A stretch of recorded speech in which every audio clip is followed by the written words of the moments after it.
Alright, the most poorly timed Nintendo games. It takes a lot to create a video game. You gotta make it fun, it's gotta look good, sound good, sometimes even have a story, or people to help perform the story, or sometimes it's Bowser's Inside Story. We'll come back to that. You also have to choose a day for it to release, although this one... Oh yeah, wait, hold on. I forgot to do something real quick. I literally forgot to change my model last video. Hold on.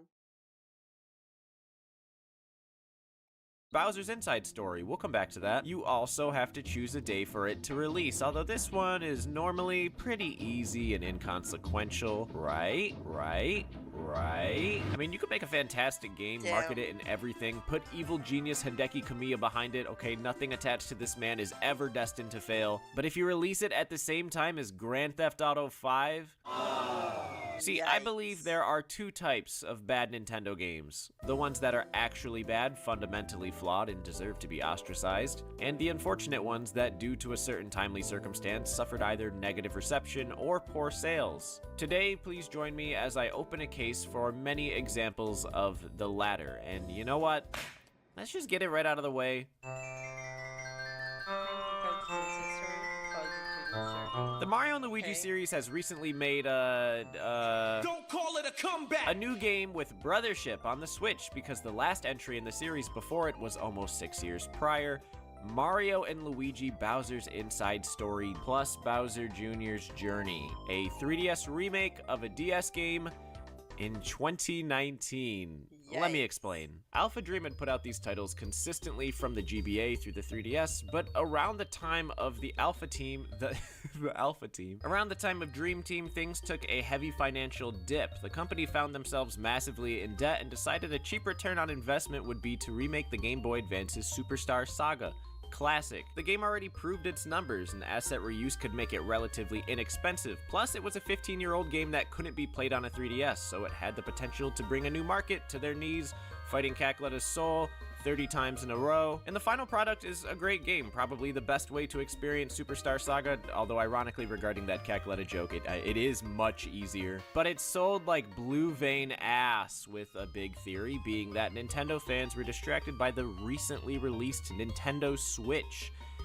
Yeah, that's a little bullshit. Obviously, developing this game for the Switch would have been better, but that's costly and much trickier than the console you've already put 3 games out on. Switches were hard to find then, too, so even if the 3DS wasn't at its ripest, it was still probably the best platform for Alpha Dream, just as long as they don't do it. You already know how this ends. In March of 2018, 1 year after the Switch launched, Bowser's Inside Story plus Bowser Jr.'s Journey. Yeah, I don't know why, but when I recorded this, I kept saying DX. Is announced for 2019, and it does, in fact, come out in January of that year, and proceeds to become one of, if not the worst-selling Mario games, and the company goes bankrupt later that year. Oh my god. Very comedically depressing when you look at the Mario & Luigi sales and you see Bowser's Inside Story as both the best and worst selling game. The Superstar Saga remake, remastered, perhaps could have sold better on Switch in 2017. It's debatable. But no 3DS game released in 2019 was ever going to crack 1 million,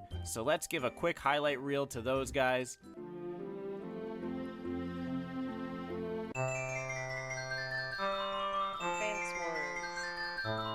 Advance Wars for the Game Boy Advance was released September 10th, 2001. That was before I was born. Okay, but here's the thing. See, that was just a silly coincidence. Not Nintendo's fault. Nobody could have predicted Advance Wars would start the day before we Americans advanced into a war, sort of. But 20 years later, and we've converted irony into tradition. A remake, Advance Wars 1+2 Reboot Camp, is announced for the Switch in 2021 with a release date of December 3rd. It gets delayed to spring of 2022 so they can smooth out some more edges, and in spring of 2022, a massive conflict with global effects erupts in Europe. So Nintendo, they're tapping into the astral plane. They can already see this game featured on Voyan's poorly timed Nintendo games list. They delay the game again, this time indefinitely, because a cutesy war game launching while a real war is claiming lives every day is just not ideal. This decision is made with complete sincerity because one person around this time did accidentally get access to this game, and it was fully finished, ready for shelves. Nintendo wasn't delaying for their own sake, they really actually meant it, and as a human being, I respect that, but as an Advance Wars fan, which no, you can't be both, ugh. And by doing so, they were slowly killing any chance the remake had left. A second delay, no release date, marketing ceased, hype was dying. It was a remake of 2 Game Boy Advance games that was only launching in the West, so you might say the odds were never there. But finally, Advance Wars manages to come out on April 21st, 2023, a whole 3 weeks before Tears of the Kingdom. It sold abysmally and will probably be the series' conclusion, but don't blame me because I bought 2 copies. New Super Mario Bros. 2 is ass. There is no content but coin collecting, which is grindy and monotonous and too much like real life. That said, this game was a huge hit. It's the 5th best-selling for the console, and reception was pretty warm, much like its release date in August of 2012. I think it's not the most exciting entry, all things considered, but of course 2D Mario is always gonna sweep, okay? Broom, broom. So why is it on this list if it didn't suffer any sales or critical backlash? The answer is in New Super Mario Bros. U, a much better game that just maybe did not need to be a launch title for the almighty next-gen, most expensive Nintendo console ever, Wii U. That's not to say that U came out at a bad time. 2 and U, okay, how are we gonna do this? New Super Mario Bros. U, being a 2D platformer meant to showcase the powerful hardware of the Wii U, was maybe a poor idea that led to some Wii U blue balling, but it was definitely not well timed when the series just proved 3 months earlier that it evidently did not require more than a 3DS. What we ultimately saw was these 2 games selling millions, but by packing them so close together, the new Super formula fatigue hit critical numbers. People accused Nintendo of pumping out this stale, cookie-cutter, soulless series, resulting in the very rare insider commentary, Iwata himself coming to shut down the haters, promising that this back-to-back release style was unorthodox for the company and that new Supers would only happen once per console. And though they did ease up on releases after, the reputation of New Super Mario Bros. Never recovered. People only mention it in negative spaces. Deluxe is announced into loud simultaneous groaning. Wonder comes out and everyone's all, thank God we're past that. New Super Luigi U.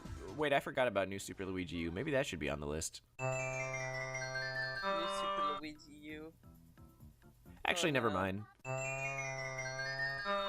The first question I had upon my encounter with this game is, why the f*** is it so expensive? Well, I'll tell you, Dramatized Me from 2015. This is quintessential Kirby. It's both the top of a trilogy as well as the second game, if you feel like going with the Dark Matter format. And it released a whole year after the Nintendo 64, when kids were already having the talk with their parents about the thirds and the Ds. Who wants to play this when this exists? Definitely not me. Apparently, only about 76,000 Japanese people did.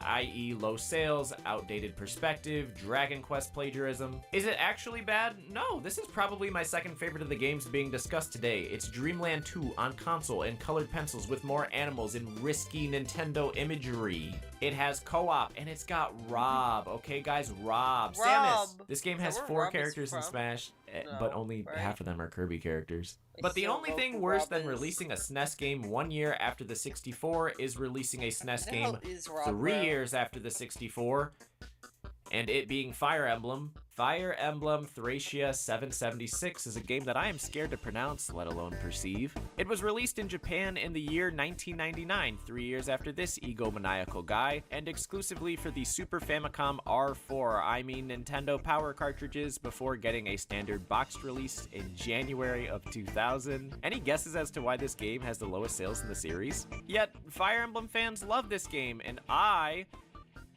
didn't play it because I'm too dumb to figure out how translation patches work, I guess. I don't.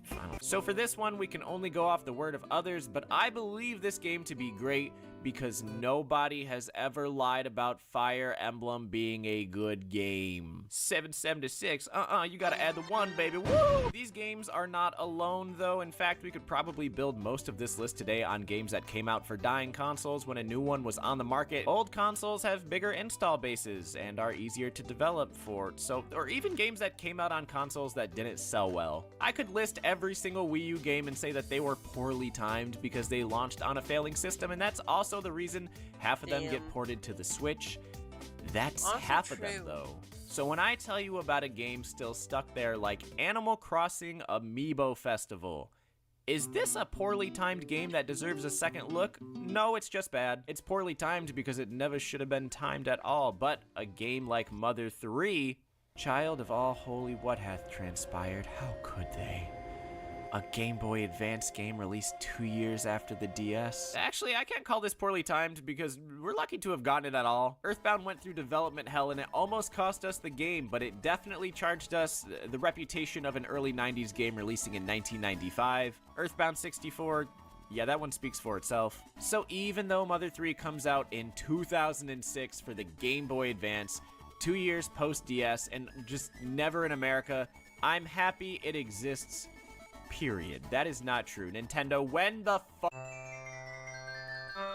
Fire Emblem Radiant Dawn. Let me just begin this one by saying that Fire Emblem is not a franchise for everyone, and it especially wasn't 20 years ago, and super especially not for the intended audience of the Wii. You think these motherfuckers know what Ether is? Radiant Dawn in particular is a sequel to a game that didn't sell great, and it's not exactly the most welcoming in terms of difficulty. Anytime people would talk about Fire Emblem back then, they just focus on permadeath and make it seem like the entire game was just meant to fuck you. And I mean, yeah, they're right. So I don't really think a different release date would have saved this game from the low sales it ultimately received. But Nintendo did not do it any favors, choosing to launch it the same week as Mario Galaxy. Yikes. What is wrong with you, bro? Tellius remakes when? Pikmin 4 has been officially announced by Nintendo. Okay, in 2015. When did the game come out? 2023. Okay, so let's zoom out and look at this circumstantially. Damn. 2015 is a lousy year for Nintendo as the Wii U falls further behind the competition. They need something, and so Miyamoto just casually mentions that Pikmin 4 is like, so totally done, sis. And wow, what a shocker. The fan base really holds on to being told that a beloved first-party IP should be happening soon. Obviously, it doesn't for 8 years. There is something to be said about that alone. But in 2017, Nintendo released a Pikmin game called Hey Pikmin and was very vague about whether or not this was the game they had been referencing as Pikmin 4. It's developed by Azrest, which sounds kind of familiar. How did we start talking about all this again? And it's a neat little 2D platformer that has a Pikmin skin and vibe, but doesn't explore the RTS side of things as much as the main series. It's easy to tell how the perception of portability shaped the experience they wanted to offer. I also personally think it controls kinda weird, not that controls have ever been the strong suit of Pikmin, but Miyamoto later clarified that Pikmin 4 was still progressing, separating the two entities, but that didn't stop people from acting like this game was named Hey You Pikmin, resulting in backlash over what the game wasn't. And of course, low sales. In one corner, you could say Hey Pikmin is poorly timed coming out post-Switch pre-4. In another, you could say all of this could have been avoided if Miyamoto had just held his tongue, even when PR told him to. But honestly, Hey Pikmin is just kind of mid. Like, this is probably my least favorite game here on the list. Its novelty only exists in the fact that it's the only spinoff and 2D. It's okay, but I'd rather just play Nintendo Land Pikmin instead. Ah, now this is a flippity flip. Metroid Prime started off risky. It could have been the worst-selling game in the series when it released. The 2D exploration game with platforming elements transitioned into a 3D first-person exploration game with platforming elements. That's a big change in a historically successful franchise, but it must have been very correctly timed because it took the Metroid series into a next-gen identity along with the GameCube, and Metroid Prime goes on to become the then best-selling game in the series. A pleasant result, perhaps throwing Nintendo into a state of cockiness. Years later, when it comes to Metroid Prime 2, the sales, less than half of Prime 1 and the worst-selling console game until Other M. How could the sequel do so poorly when the first game was such a smash hit? Metroid Prime 2 is a fantastic game, people know this now and they did then, but deciding to launch your game within a week of both Halo 2 and Half-Life 2, that was a really brave decision. Many people theorize that while these games are totally different, and that's more so recognized now, in the second entry they were still seen as occupying similar territory, you know, futuristic aliens. And of course, Halo 2 was going to come out on top, leading to the dip in sales that the third game only kind of fixed, not really, still under half. This takes us into a Metroid Prime drought. Metroid Prime 4 is one of the most hyped up Nintendo games in the past decade, That's because you gotta understand how long people were asking for it. Nintendo puts the Metroid Prime series on hiatus. They have Retro go over and make Donkey Kong Country Returns and Tropical Freeze, and then in 2017, they whip out a number and the internet ends. People were thirsty. They really love seeing Metroid Prime 4, and I think it was only made worse after... Oh no. Oh my god. How many times will it... I mean, how many times will I be blessed to retell the fascinating biblical story of Metroid Prime Federation Force? I think this is like the 5th time on the channel. So this is like throwing a Slim Jim into a crowd of starving peasants. The trailer heard round the world. Nintendo returns to this series for the first time in 5 years since Other M, and it's... do we have... You know! The backlash was unprecedented. There has never been a worse reaction to what is actually a very decent game. There are not many first-person co-op shooters on the 3DS, and playing as not Samus in a Metroid universe is a great concept. And what's interesting is that the genuine faults of this game, stuff like the crazy high solo difficulty and the final boss, are never actually criticized by anyone, because motherfuckers were fuming at the mere concept. Nobody played it. It's probably the most ill-timed Nintendo game ever, which is why we're gonna close the list with it. It's definitely the worst selling in the series, and if Samus Returns and Federation Force swap release dates, both games would have profited. Oh yeah, shout out Samus Returns. People say it sold badly because it came out after the Switch. Once again, I don't think that's the case. It was only a few months, and Metroid's first real return in years? Oh no, hold on, pause the music. We're gonna end this video on a twist-happy note.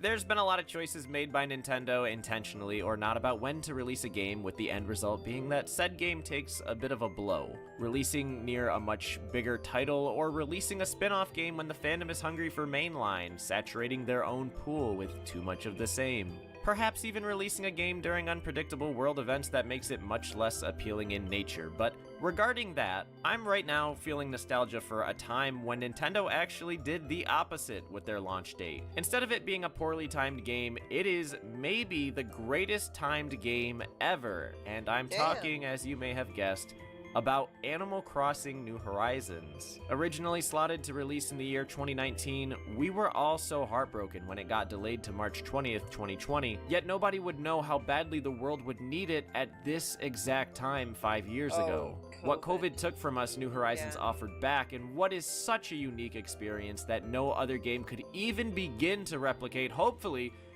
this never happens again. All my friends were playing it, even friends who don't play simulation games, even friends who don't play games. We spent hours hanging out, fishing, building dumb shit.